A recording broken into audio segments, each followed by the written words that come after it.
They called it the Celestial Concord, a treaty to end the bloodshed. 47 alien species, each with fleets, colonies, and political claws, signed it with ink made from centuries of slaughter. And in the center of it all sat Earth, the last species invited to the table. We were the youngest, the most reckless, the most feared. It wasn't always like that. For a while, the galaxy treated us like primitives playing with stolen tech. They thought we'd be easy to sway with promises of trade and planetary seats. But every time they underestimated us, we came back louder, angrier, and more prepared to ruin someone's day. Now, the Galactic Council offered peace. Real peace, they said. A historic moment to lay down weapons and unify. The treaty signing would take place in orbit over Velixar. A lush, ancient world they said was sacred ground for diplomacy. Commander Grady Hull didn't buy it for a second. He'd seen the footage that never made it to the public. Ships torn apart without warning. Mining colonies erased from maps. Accidents that always seemed to happen when humanity made progress. They feared us. Not because we were more powerful, but because we refused to kneel. So when the message came through, Hull didn't trust the Council's sweet talk. He didn't believe in peace born from panic, and he sure as hell wasn't going to walk into alien territory with open arms. He came armed. The UNS Blackthorn dropped out of warp with 5 dreadnoughts on its flanks. Not escorts, wolves watching the woods. Holt stepped onto the Velixar delegation platform with a sidearm strapped visibly to his hip. The other captains did the same. The aliens didn't like that. A serpentine diplomat from the Carex hissed as Hull passed. "This is a peace summit, human. Leave your war tools at the door." Hull didn't even break stride. "You invited us into your house. We just remembered what happened the last time." They knew exactly what he meant. 10 years ago, during another so-called peace meeting, 3 human diplomats were vaporized mid-speech. The footage was wiped, the incident denied. No alien was punished. But humans remember, especially the ones who bury the dead. Inside the dome, under glowing starlight and high arches carved by species older than Earth's continents, Hull stood before the Grand Chamber. At his side, Captain Mira Dre, cold-eyed and merciless, Colonel Rigg, a walking slab of war muscle, and Rear Admiral Chen. "No, scratch that. Rear Admiral Grant. We don't do Chen here." Each of them had one job, not to sign anything until the scanners confirmed the terms were clean, the air wasn't poisoned, and no sudden weapons came online. But the trap was already set. Right as the Council high voice began his speech, a signal went out. Hull noticed it only because of a twitch in his neural comm. Something trying to hijack their system frequencies. The lines of text were masked as ceremonial updates, diplomatic static. But Holt had seen code like this before. It wasn't a message. It was a kill switch. "Abort," Hull whispered into his mic. Phase 3, full lock and load. Around him, the alien delegates were smiling, hands folded, fake grins stretched tight over teeth, mandibles, or whatever passed for diplomacy in their species. Then the lights cut out. 1 second of silence, long enough to make a man feel the edge of death. And then the shooting started. It came from the rafters first, automated plasma bolts raining down on where the humans stood. But Hull and his team had already dived to cover. Rear Admiral Grant pulled twin pistols from his jacket and fired back at the nearest drone. Captain Dre wasn't even surprised. She activated her exo-rig in one motion, lifting a shield generator from her back, like she'd been waiting for this moment for years. "This isn't peace," she muttered, teeth clenched. "No," Holt said, cold and calm. "This is justice in disguise, and we brought the only answer they understand."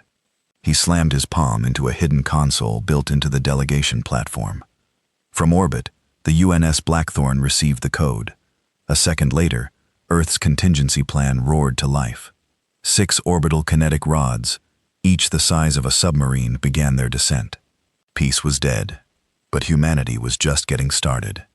Smoke coiled through the vaulted ceilings like a living thing, thick and hot, carrying the stench of scorched alloy and roasted flesh.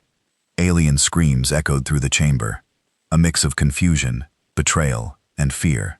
Not fear of death itself, fear of humans. The moment the first plasma bolt had fired, the room had transformed.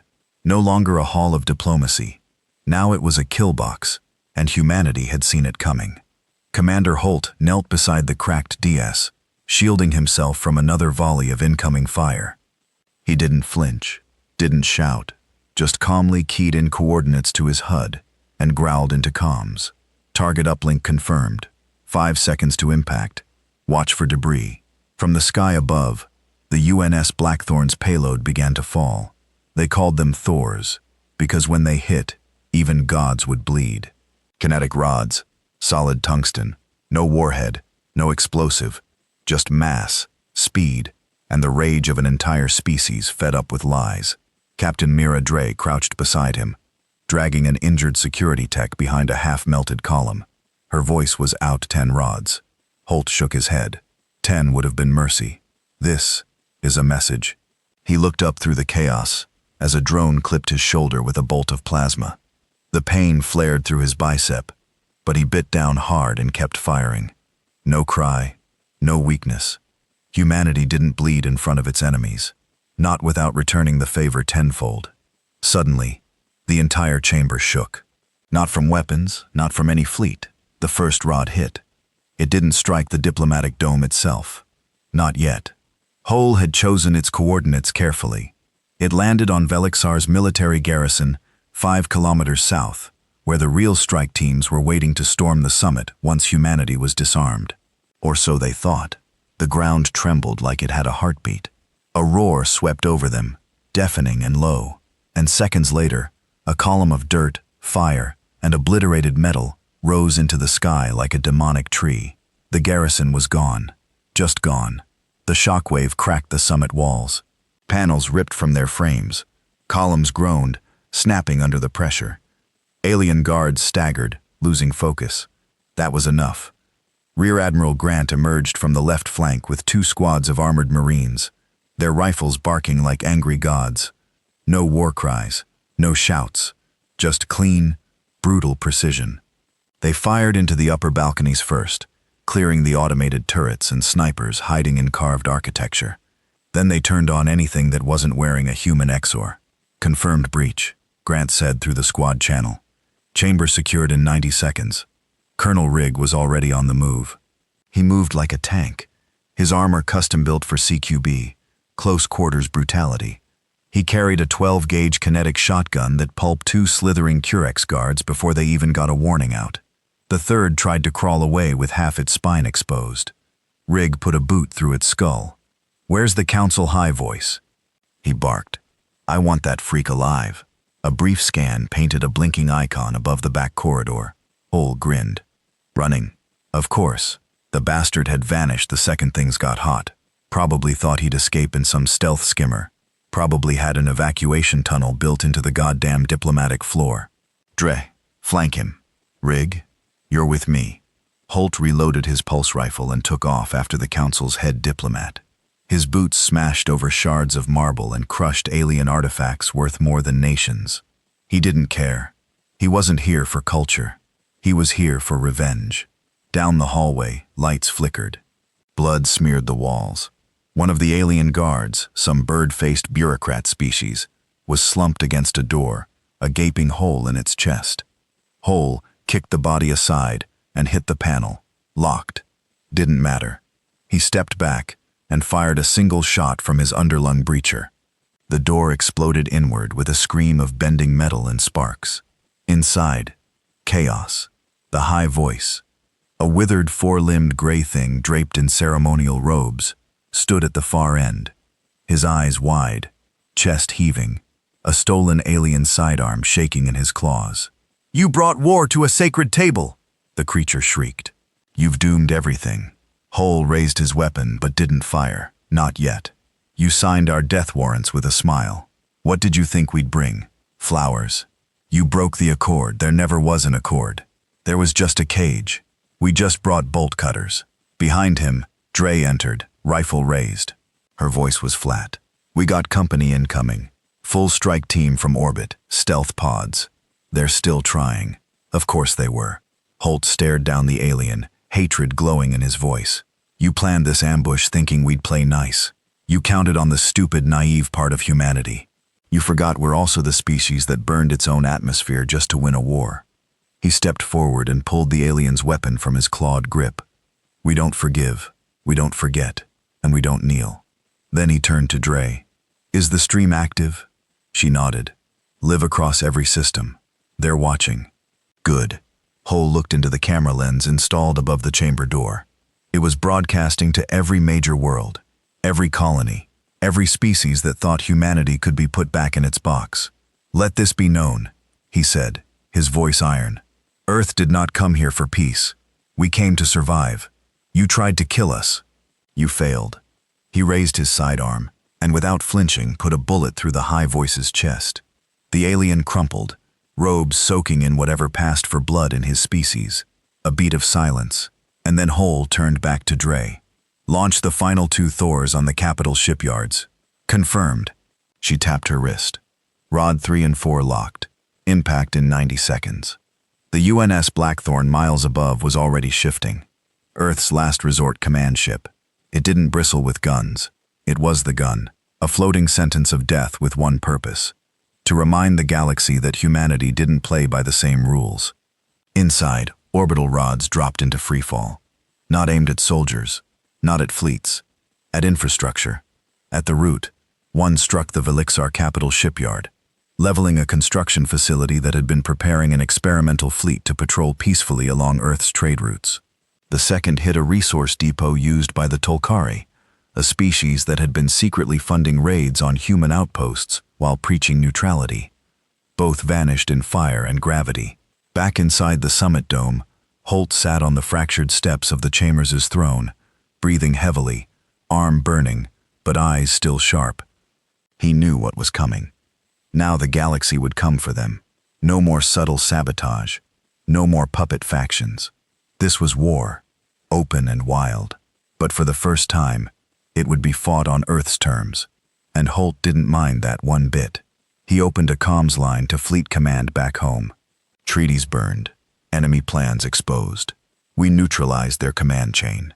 A pause. "Tell Earth it begins now." They called it First Blood on Earth's channels. The footage of Commander Holt executing the Council high voice mid-broadcast rippled across the galaxy like a virus.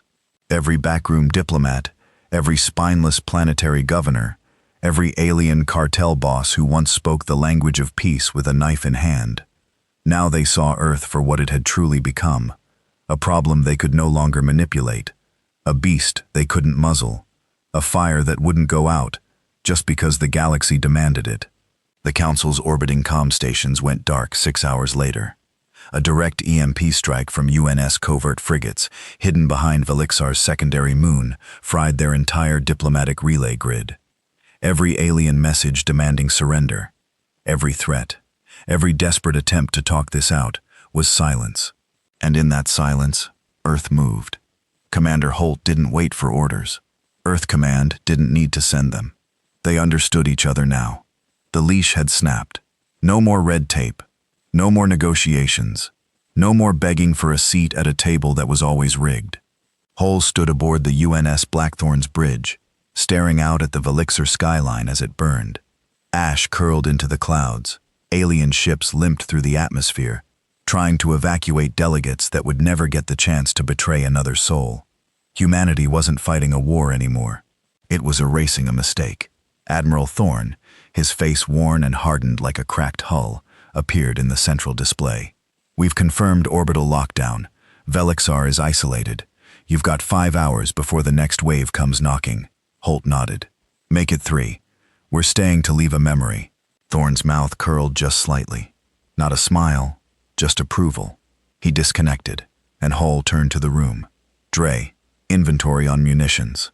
Down 30%, she said, her voice clipped and calm.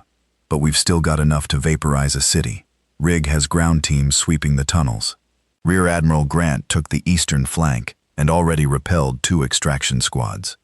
"Any civilians?" Dre shrugged. "Depends on your definition. Everyone here stood by while the Council plotted our death. If they had a soul, they sold it long ago." "Good." Holt stared into the smoke. "Then we won't waste a sermon." Down below, Colonel Rigg moved through the ruins like a machine built for vengeance.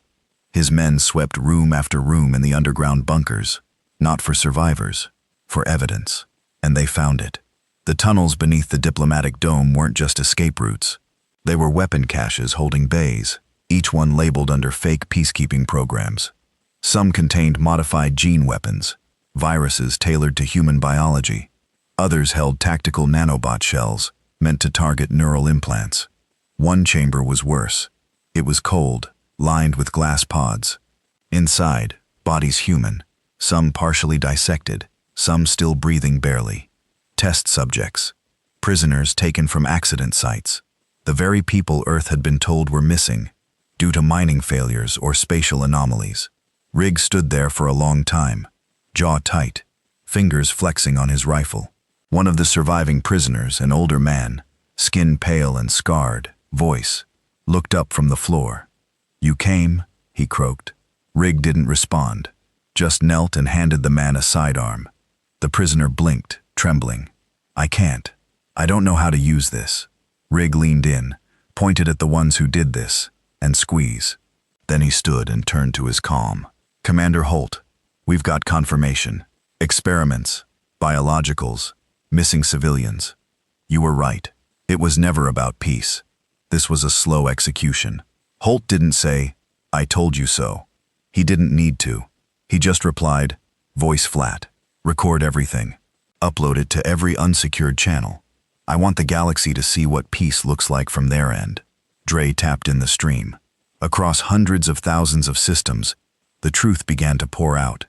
Velixar's sacred tunnels, alien scientists dissecting humans alive, council officials laughing as subjects screamed. The peace treaty hadn't been a trap. It had been the final curtain call. Wipe out the humans while they're distracted by diplomacy. End their expansion. Reclaim the stars before Earth grew teeth too sharp to ignore. But Earth had brought fangs, and now the rest of the galaxy was panicking. Aboard a council cruiser in the Rim sector, the Zari regent watched the footage with shaking claws. His advisors screamed for emergency mobilization, for retaliation, for extermination. But the regent knew better. "This was not an outburst," he muttered. "No, regent, this was an execution." Somewhere deep in council space, another species, the Brit Collective, immediately began cutting off diplomatic ties with all known council member worlds. Their ambassador broadcast a simple message. "We warned you. You poked a bear, and now the bear is skinning your gods." Others began to follow. Factions who had remained neutral, civilizations who had whispered doubts behind closed doors. Now they were seeing the truth, and Earth had made it undeniable. Back on Velixar, Holt prepared the final phase. Full evacuation, he ordered. No stragglers. Anyone left behind knew what they were part of. Dreda raised an eyebrow. "And the dome." Holt's eyes didn't blink. "Burn it." An hour later, the Blackthorn's final orbital strike fell. It didn't use kinetic rods. It used atmospheric disruptors, plasma bursts that cracked the air and turned entire structures into molten glass. The dome, the chamber, the tunnels, all of it, gone. Just a scorched crater where lies used to live. And then they left. Fleet Command recalled Holt and his crew. The Blackthorn vanished into warp space, flanked by the surviving dreadnoughts, leaving nothing but ashes behind. But the war had only just begun. A week later, the retaliation came. 3 council fleets, stripped from nearby sectors, launched a direct assault on Earth's closest colonies, Karis Station and Lunar Relay 9. They thought the humans would panic, that Earth would recall its forces to defend its borders. They were wrong again, because Earth wasn't defending anymore. It was hunting. The UNS Red Vulture, a deep space missile cruiser fitted with stealth tech and reverse-engineered alien jamming systems, intercepted the Council's fleet before it even reached Karis. Under Captain Shaw, it didn't engage in a frontal fight. No honor, no broadcast. It dismantled the enemy fleet from the inside, hijacked their communication grid, blew up fuel lines mid-formation, hacked into their navigation, and redirected 3 warships straight into a sun's gravity well. When the Council finally realized what was happening, half their fleet was already gone. The rest fled. They limped back to Council space with nothing but horror stories and broken armor. And Earth, it didn't just cheer. It started building more Red Vultures. Inside the black halls of Earth Command, leaders didn't celebrate. They strategized. They understood now that the war had no rules, no front lines, no mercy. It was a cleansing. One species had drawn the line, and the rest would have to decide which side of history they'd die on. Commander Holt watched it unfold from orbit above Earth, his ship resting in dry dock for resupply. The stars outside didn't look peaceful anymore. They looked like targets. Joined him at the viewing deck, arms crossed. Intel says 3 more Council species are gearing up, mobilizing in the Deltar sectors. Holt nodded. Let them. The fire's already lit. They'll just burn with the rest. She looked at him, not with concern, but with respect. You planning on stopping anytime soon? He shook his head slowly. Number, not until the stars remember who we are. Not until every treaty burned. The death lists started appearing 3 days after Valixar burned. Encrypted broadcasts, no sender ID, no traceable origin, just names, aliens, humans, hybrids. Every single one of them had a part in the treaty.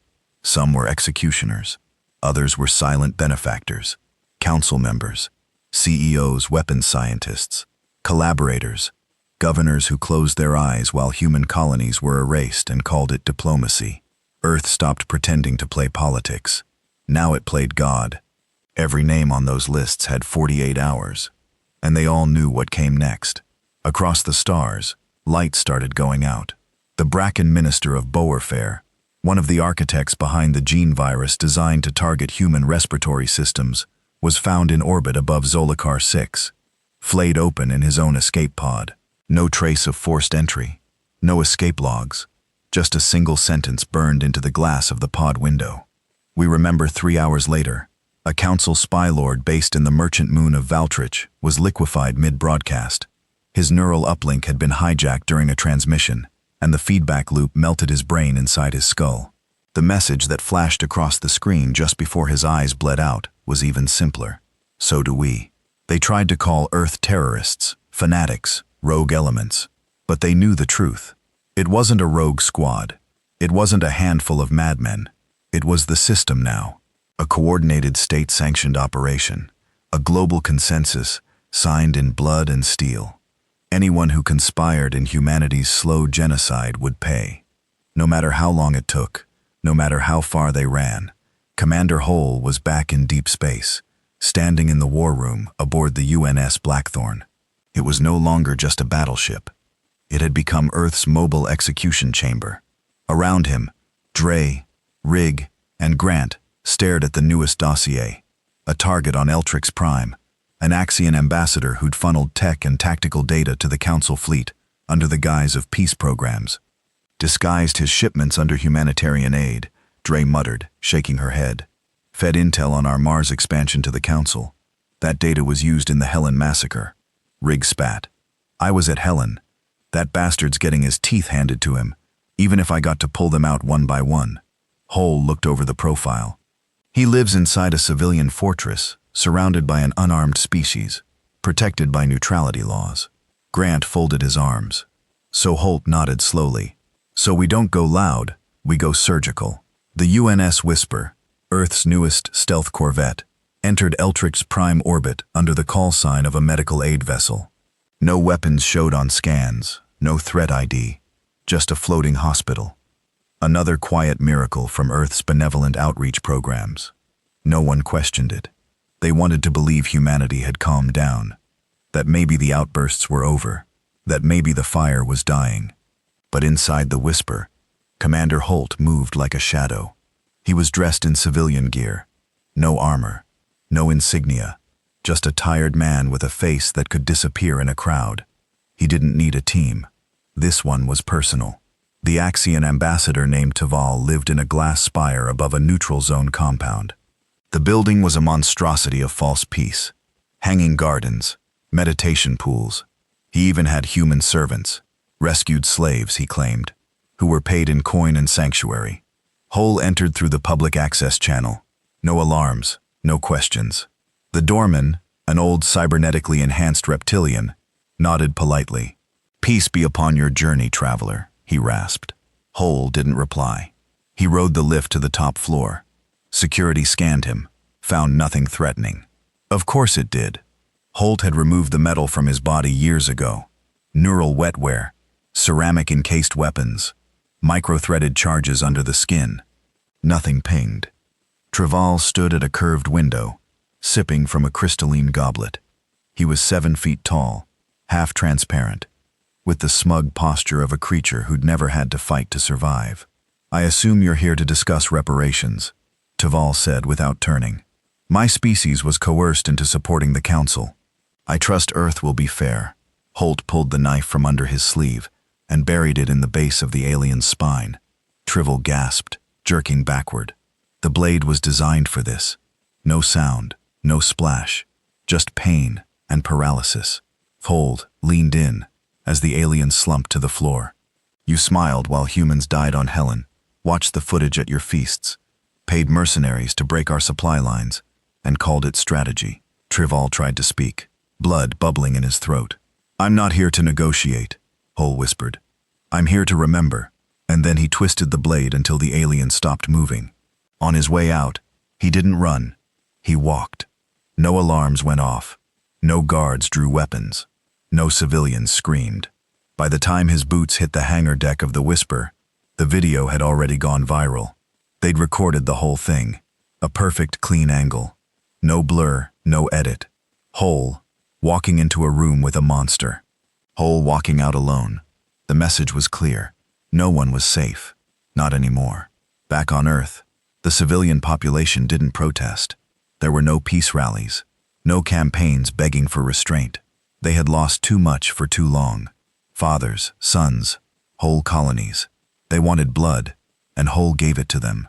Public support reached 97% approval. Crowdfunding sites popped up for covert missions. Civilians donated tech, weapons, even data. Some even volunteered for revenge squads. The politicians didn't stop it. They endorsed it. Earth was no longer part of the Galactic Council. It was something else now. Something leaner, meaner, and impossible to manipulate. The Council held an emergency session 3 weeks later. Only 17 species attended. The rest were either too scared to show up or were already dead. The speaker tried to hold order. A gelatinous thing, with 20 eyes and a desperate voice. "We must initiate sanctions. Blockades. If humanity is allowed to continue unchecked." A blast tore through the council chamber. Not from a missile, from inside. A human. No armor. No armor ever now. Just a former slave. One of the rescued humans the council used as workers and servants. He'd smuggled in a grav shatter device inside his chest cavity, triggered it mid-session, took out the central delegation floor, and vaporized 3 council warlords. The footage leaked within minutes, captioned with one line: "We are not your pets. We are not your property. We are what you made us." And the galaxy began to break.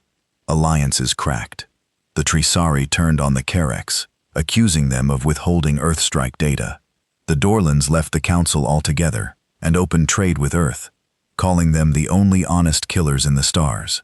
Dozens of minor species followed. The old order collapsed, and Earth, it didn't celebrate. It built. Factories doubled output. Drone fleets expanded. AI Black Ops divisions grew under Project Scarhound, a shadow initiative dedicated to one task: find every name, finish every list. In a bunker beneath Earth Command, Holt sat in silence. His left hand bandaged from a fresh wound, an extraction gone wrong. But his eyes were locked on the screen. The final page of the latest kill list glowed white. 5 names remained. 5 architects, the ones who had drawn up the blueprint for Earth's extermination 20 years ago. He cracked his neck, rolled his shoulder, and stood. "Let's finish this," he muttered, and the Blackthorn lifted from orbit once more. The 5 remaining names on the list weren't politicians. They weren't soldiers either. They were worse. They were the quiet ones, the masterminds, the think tank cowards who sat in sterile chambers with high-end liquor and detailed planetary kill counts while someone else pulled the trigger. No glory, no battlefield scars, just spreadsheets of genocide. The intel Halt had recovered from the Velixer tunnels laid it all bare. It wasn't a spontaneous betrayal. It was a plan. A slow, methodical blueprint designed over 2 decades. 5 architects, 5 species. One goal: contain humanity if possible, eradicate it if necessary. And when Earth started to rise, they'd all chosen the second option. So Earth made its own decision. No court, no trial, only execution. The Blackthorn hovered in the dead zone between Devonian space and the ash drift. No patrols, no comms traffic. Just a black slice of cold where light refused to linger. Hull stood in the war chamber, his crew arrayed before him. Dre leaned against the tactical map, expression like steel. Rig, arms crossed, knuckles bruised from their last breach. Rear Admiral Grant, face unreadable, one hand resting near his belt, always ready. No smiles, just purpose. "We've tracked the first," Dre said. "Codename Architect 1. Real name, Tholen Drev. Exobiologist. Head of the Human Gene Compliance Program. Oversaw the respiratory breakdown virus trials. Disappeared after Helen." "Found him?" Hull asked. She nodded once. "We didn't. He contacted us." That made Hull pause. "He's on a rogue science colony in the Orvan Sink. Claims he wants to defect. Says he has data, blueprints, files, names.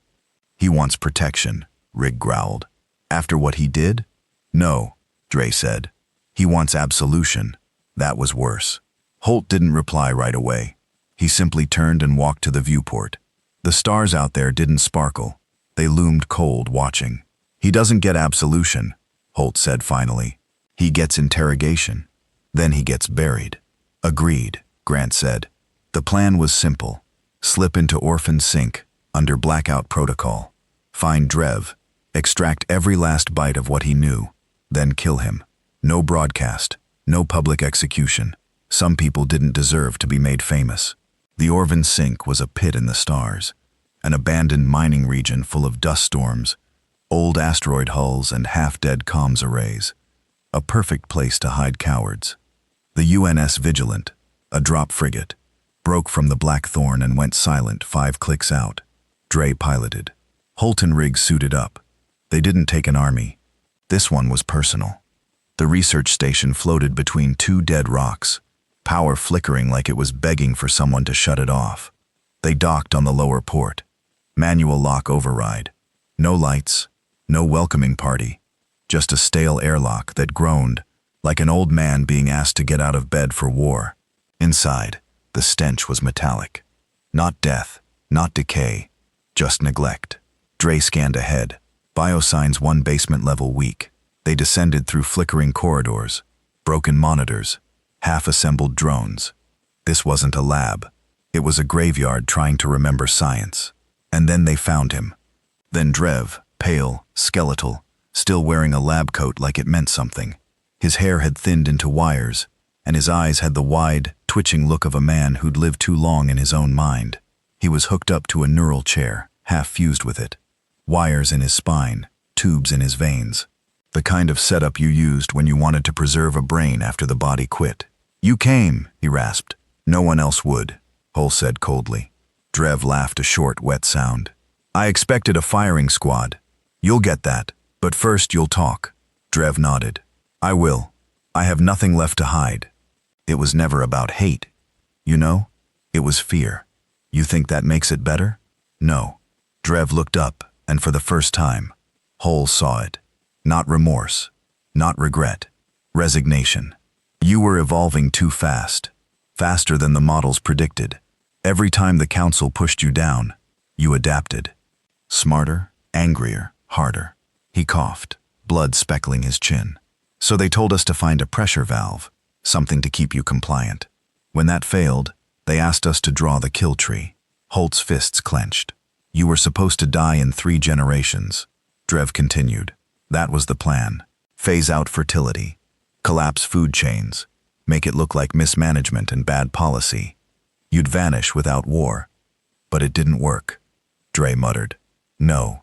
Drev smiled bitterly. "You adapted again. Faster than the biodegrade vectors. So they switched strategies." Holt leaned in. "Who's left?" Drev blinked. "You mean which of the 5? "Yes." He coughed hard. The neural chair buzzed. "There's a vault. My data core. Biometrics locked. Take it. It'll give you everything. Names, locations, the next target. But promise me." He looked up, eyes suddenly wet. "Make them pay." Hull stared at him for a long time, then nodded. I will. Drev slumped back, closed his eyes, and Holt shot him twice in the chest. Not out of rage, not out of vengeance, out of mercy. The man was already dead. He just didn't want to be anymore. They took the core, left the station burning, and by the time they returned to the Blackthorn, the next name glowed on screen. Architect 2.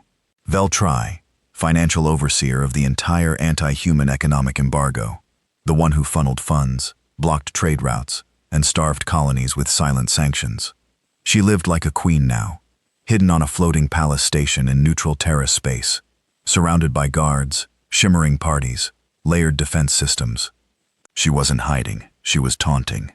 Dre's voice was ice. She thinks you won't touch her. She thinks neutrality means safety, Grant added. Holt cracked his neck. She thinks wrong. They came at night cycle. 3 Earth strike pods slipped past orbital scans, by piggybacking on merchant traffic. Human sympathizers, traitors to the Council, helped scramble defense codes. The palace was more theater than fortress, and Earth didn't come for theater. Rig led the entry team through the lower waste tunnels.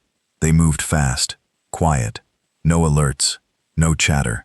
By the time the guards figured out what was happening, it was over. Veltri was dragged out of her luxury chamber in silk robes, kicking and screaming. Hull stood over her on the landing pad, moonlight spilling over the Earth flag on his chest. You know who I am? She spat at him. You're filth. The animals we should have put down centuries ago. Then why are you the one in chains? He nodded once. Dre fired. No speech, no recording.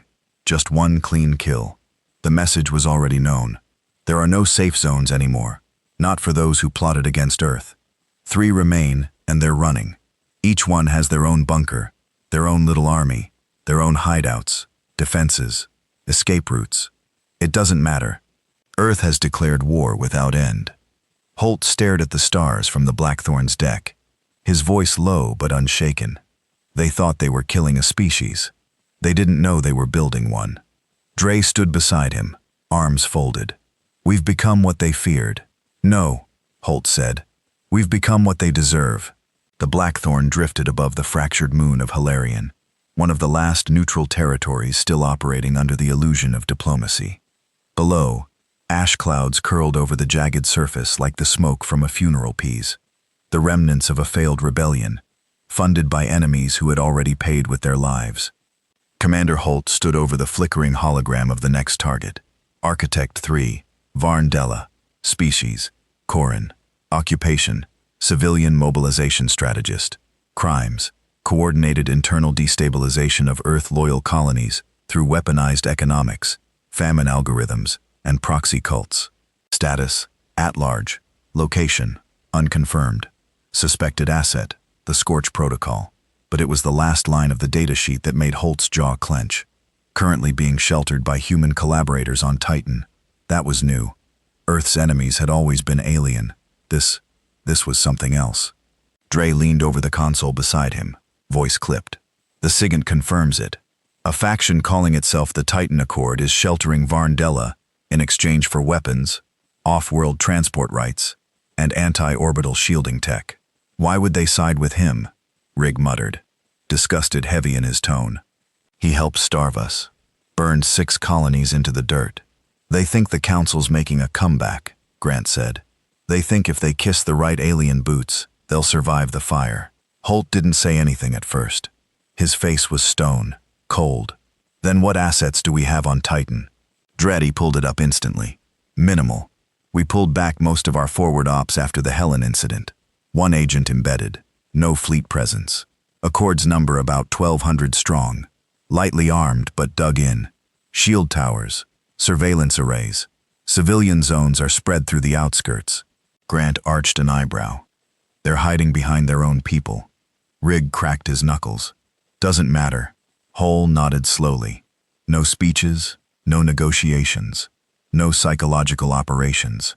We treat them like the enemy they chose to become. He tapped the command line. Divert the Blackthorn. Titan just picked its side. The drop pod screamed into Titan's orange haze like fists from the heavens.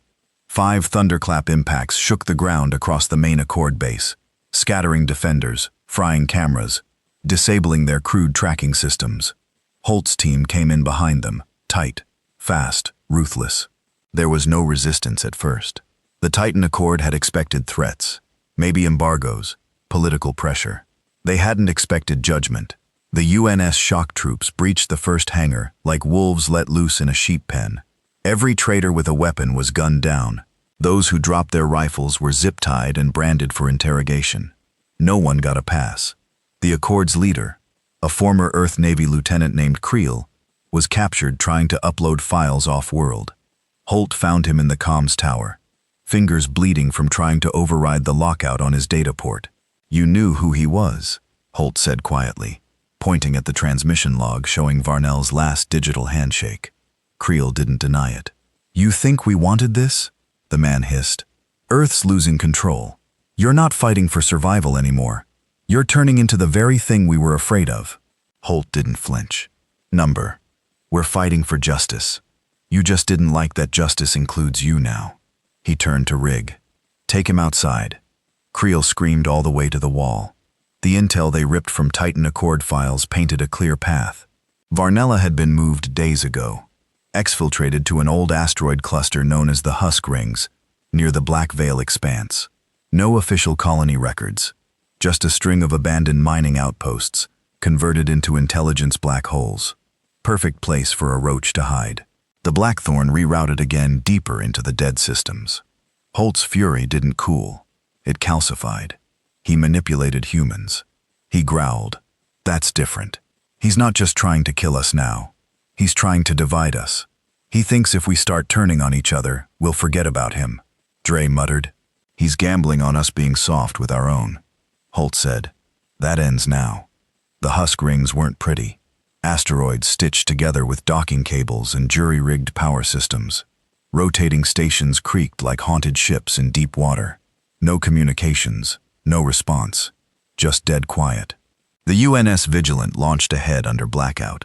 Holt, Dre, and Grant made entry on the outermost ring with a Xerograph glide team. Rig took the underside flanks.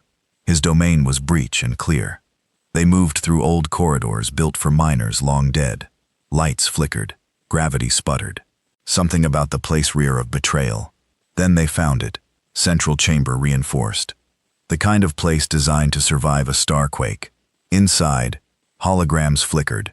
Maps of Earth. Troop deployments. News feeds from Titan. And in the center sat Vandella. He wasn't armored. He wasn't panicked. He was waiting. "You're efficient," the alien said calmly, his long fingers tapping the edge of his chair. "I told the Accord you'd come." Holt raised his rifle. "I don't need a speech." "Then I'll give you something better," Della said. "A choice." That made Dre tense. "He's stalling." "Of course I am." Della smiled. "I've already triggered 3 dead man protocols. One on the edge of your solar system, one inside the last loyal human satellite ring, and one he tapped his own chest right here. A biometric trigger synced to his heartbeat." Holt didn't blink. "You bluff like someone who doesn't understand what we've become." Della tilted his head. "Oh, I understand. You're the monster now. The thing that never blinks. The thing that doesn't stop. You helped starve our children," Holt said coldly. "You helped convince humans to betray their own. And yet you still hesitate to shoot." Della whispered. A pause. Then Holt turned to Dre. Heart rate monitor. She activated her pulse disruptor and aimed it squarely at Della's chest.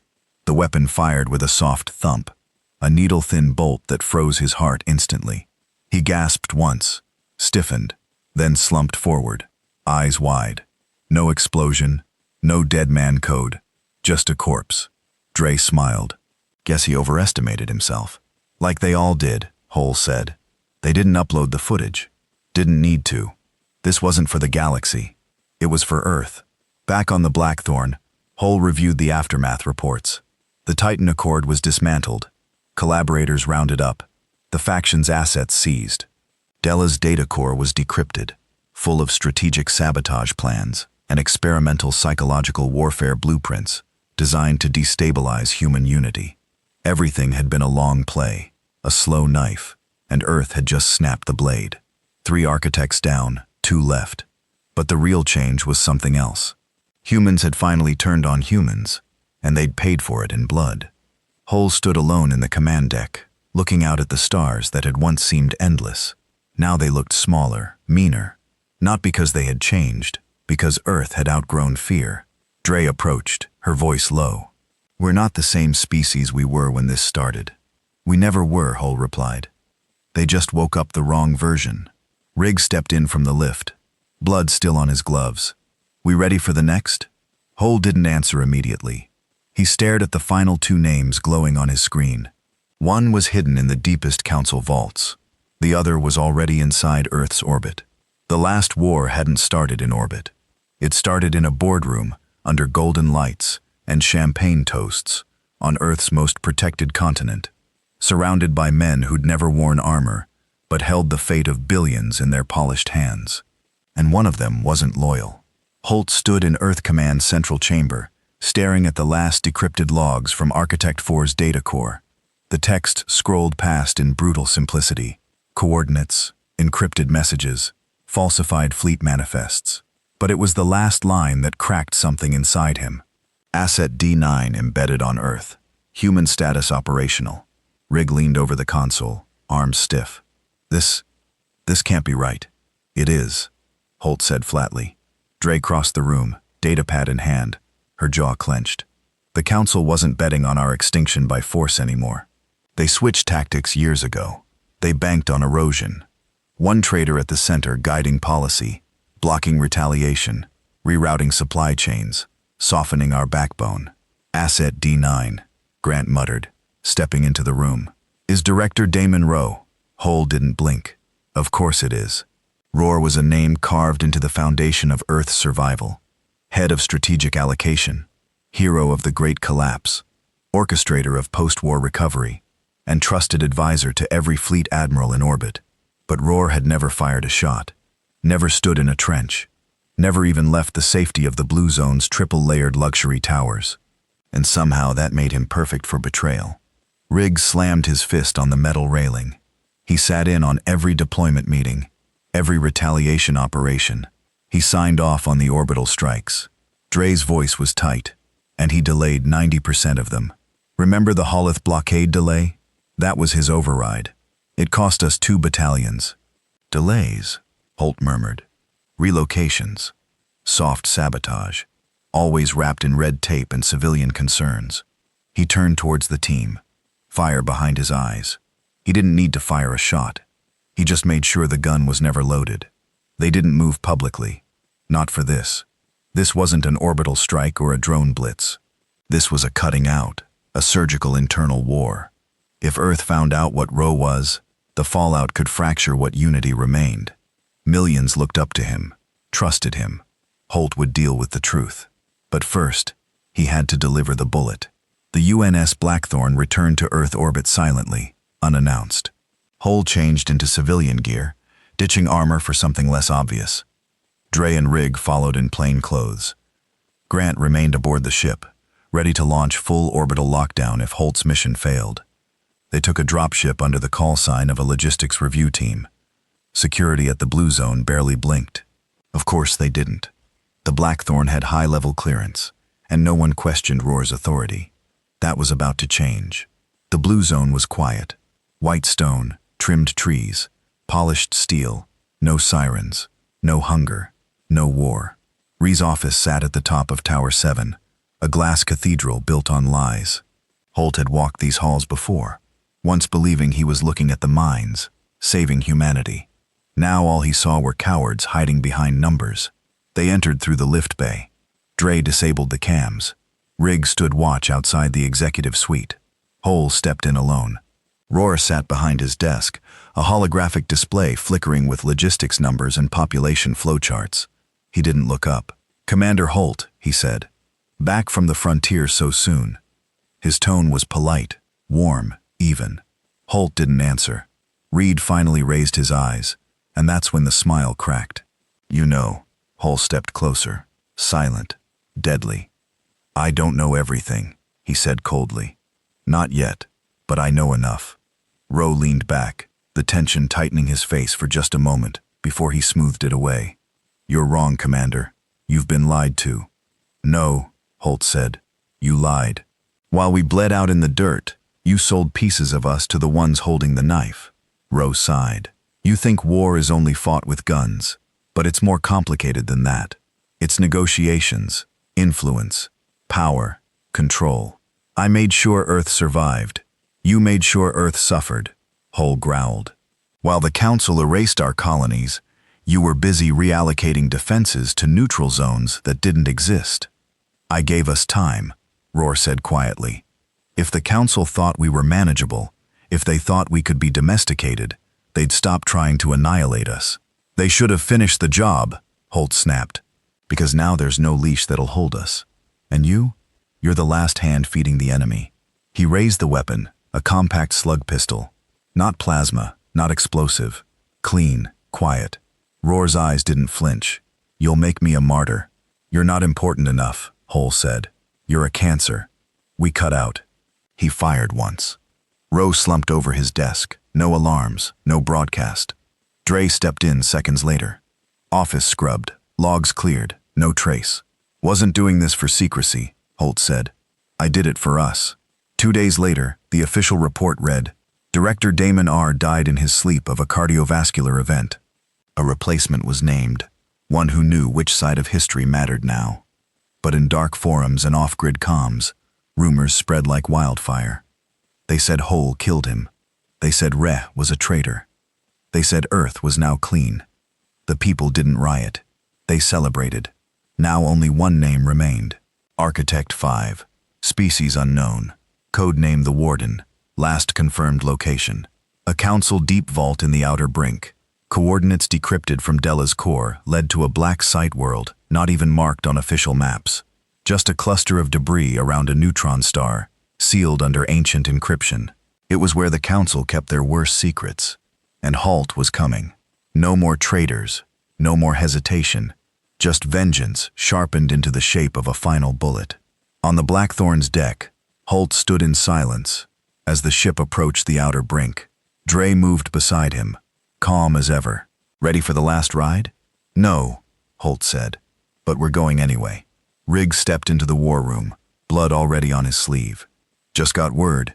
5 Earth ships intercepted a Council recon team trying to reach the vault first. They know we're coming, Dre muttered. Let them, Holt said. We're not asking permission. The coordinates led them into a graveyard. The outer brink wasn't on any map. It wasn't a planet or even a system. It was a memory forgotten by design. A neutron star pulsing like the slow heartbeat of a dying god. And around it, fragments of failed wars and dead worlds drifted like a metallic fog. Burnt hulls, cracked rings, bones frozen in black vacuum.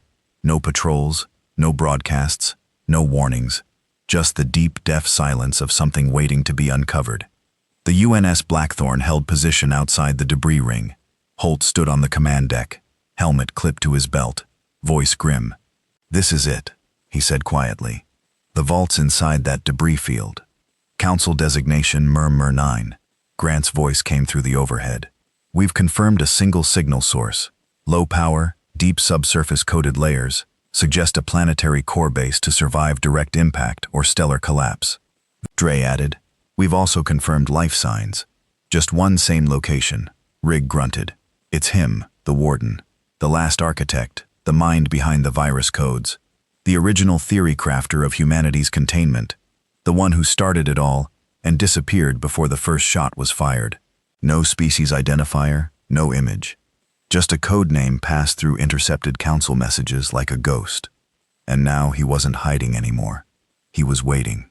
Holt suited up slowly, locking each magnetic plate into place, fingerless gloves tightening over scarred hands. He'd fought in dirt trenches and on orbital decks. But this wasn't just another mission. This was the ending he'd promised the dead. And Earth didn't do mercy. The shuttle pierced the debris field like a dagger through rust. Shards of ancient hulls screeched against the shielding. Automated warnings buzzed, but no intercepts came. The Black Vault didn't protect itself with weapons. It didn't need to. The idea was simple. Hide where no sane species would go. But humanity had long since abandoned sanity. They landed on a dead rock orbiting the neutron star, the only one with a faint energy signature. Subsurface scans confirmed the vault's presence. Buried 10 miles deep, locked in radiation-proof alloy, and coated in stealth materials. Hull led the descent team himself. Dre at his side, rig at point, 6 Marines behind, weapons tight, visors dark, no lights, no communications, just gravity boots and tension. They breached the outer shell using a compressed rail cutter. What followed was a descent into hell. Corridors twisted like veins through the rock.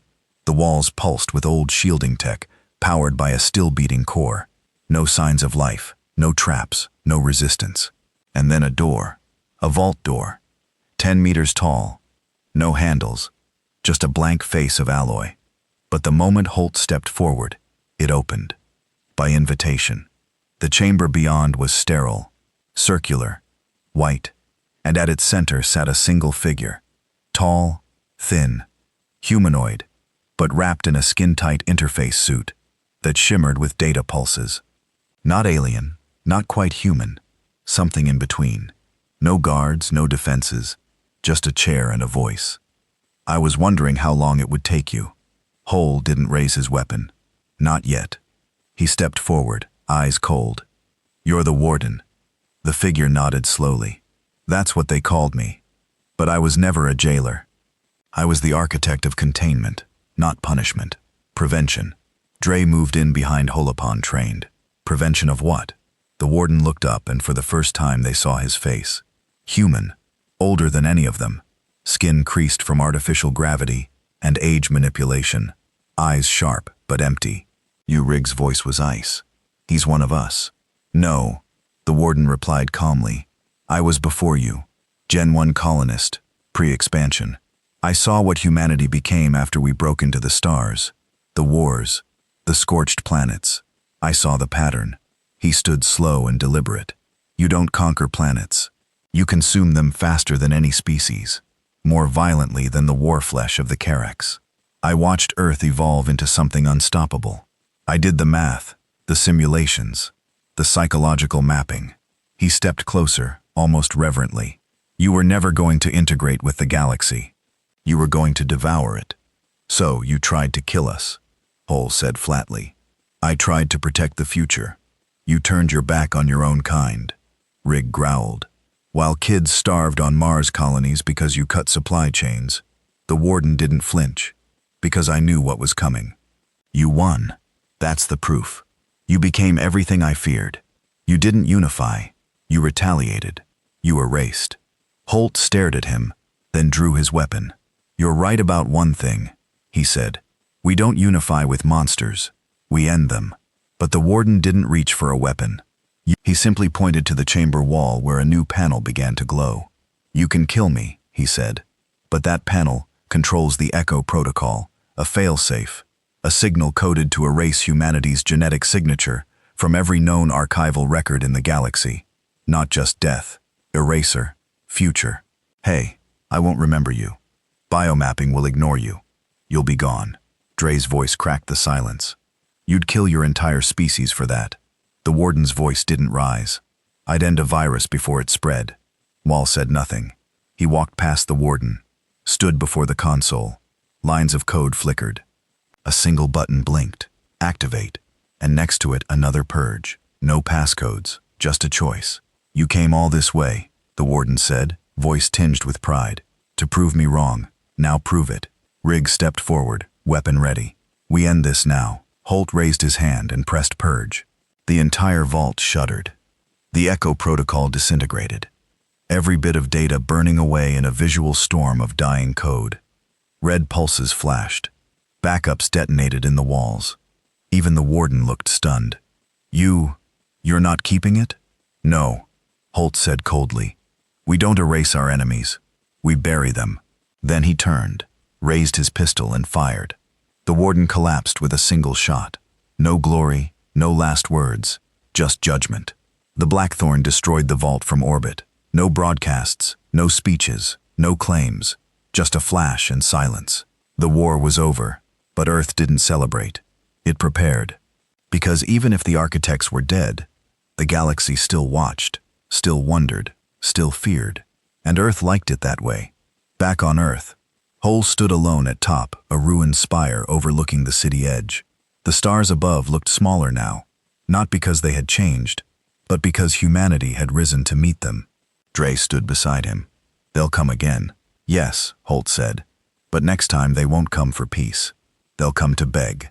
And what will we give them? He didn't smile. He didn't speak. He just turned and walked back into the dark, leaving only one truth behind. Humanity had survived the trap.